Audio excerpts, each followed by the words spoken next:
What did you want to happen on June 4th, 2008? You went to his house. What were you expecting was going to happen? I really expected us to just hang out like we'd always done, and that would be the day. The tragic tale of Jodi Arias, a story of love, obsession, and murder. It all started with a seemingly innocent love story that quickly spiraled into a dark tale of obsession and murder. Jodi Arias and Travis Alexander met in September 2006 at a conference in Las Vegas. The connection between them was instant. Travis, a successful salesman and motivational speaker, was a charismatic figure with strong ties to his Mormon faith. Jodi, on the other hand, was an aspiring photographer with a captivating smile and a troubled past. They were immediately drawn to each other, and within weeks, their friendship turned into a passionate relationship. Despite the initial sparks, their relationship was far from perfect. Hi, this is Elder Alexander and Elder Boyson. How you doing? They're my favorite zone leaders. We're her favorite zone leaders. She's lying. She's not. Something's wrong with her. Let's put it that way. Travis, deeply committed to his Mormon beliefs, struggled with his attraction to Jodi, who was not a member of the church. Travis, being a member of the Church of Jesus Christ of Latter-day Saints, felt like sharing the gospel with Jodi was something that would help her life and bless her life. This inner conflict led to a tumultuous relationship marked by intense arguments, breakups, and reconciliations. To complicate matters further, Travis viewed Jodi as a casual fling, while Jodi saw him as the love of her life and envisioned a future together. As time passed, Travis began to distance himself from Jodi. He became increasingly uncomfortable with their relationship and sought to end things for good. But Jodi was not willing to let go. Her love for Travis quickly turned into an obsession. She started stalking him, showing up unannounced at his home, hacking into his social media accounts, and sending him countless emails and texts. It's like, look, Jodi, cry me a freaking river. If you don't like how he's treating you, if you don't like that he won't commit to you, leave him. You know, stop going out with him. Stop talking to him. Friends and family began to notice her erratic behavior, and Travis confided in them that he feared for his safety.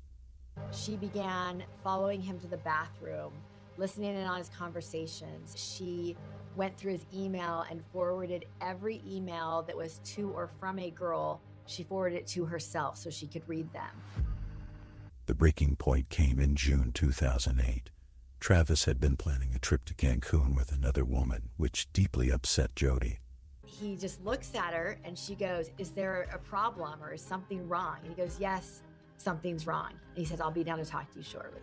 And he came back in the room. I said, "Travis, I'm afraid we're gonna find you chopped up in her freezer. Like, she's crazy."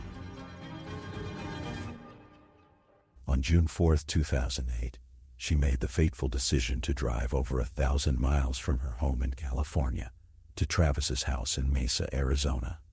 What happened next would shock the world.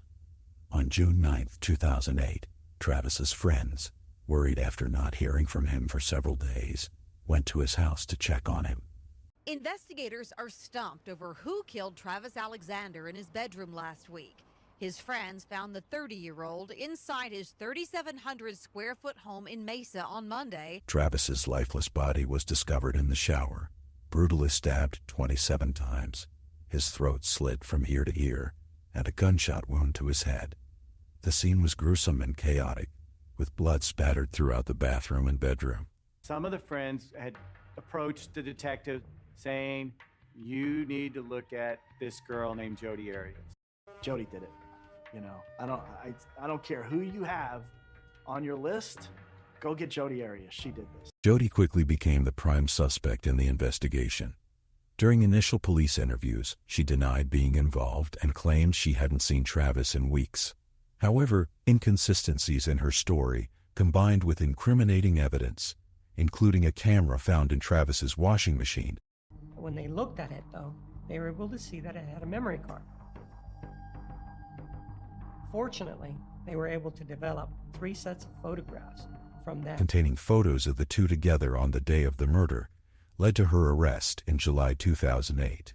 Before you dropped the camera, what were the last words Travis said to you? It wasn't instantaneous.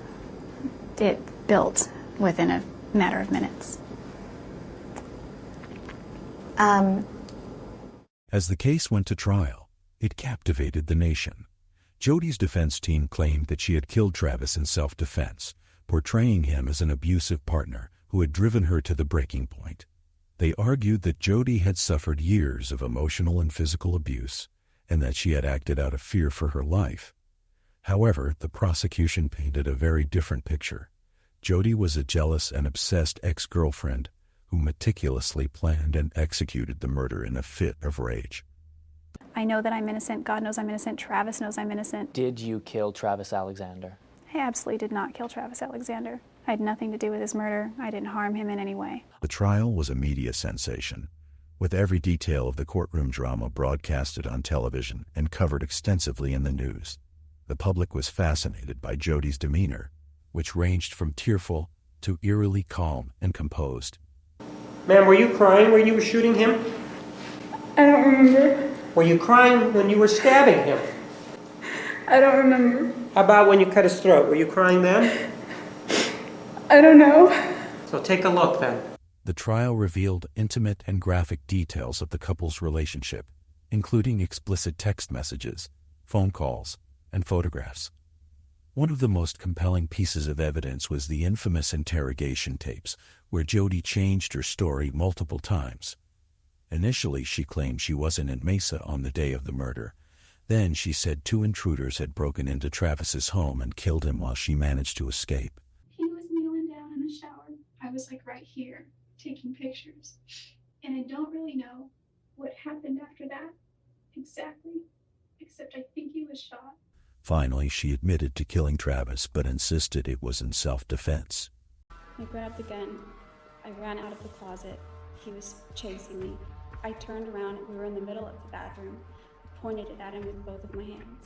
I thought that would stop him. Like a linebacker, he got kind of low and grabbed my waist. As he was lunging at me, the gun went off.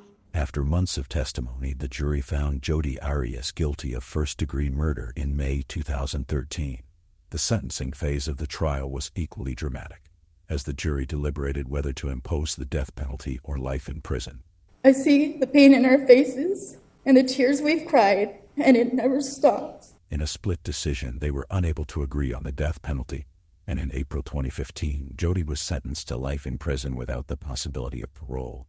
The defendant shall be incarcerated in the Department of Corrections for the rest of her natural life with no possibility of parole. The Jodi Arias case is one of the most well-known in recent history. It's a sad story of love turned dangerous by obsession, leading to a tragic and violent end. This case still fascinates and shocks people, showing the darker side of human nature. As we finish up, we want to hear from you. What true crime story or mystery should we cover next? Let us know in the comments. And as always, stay safe.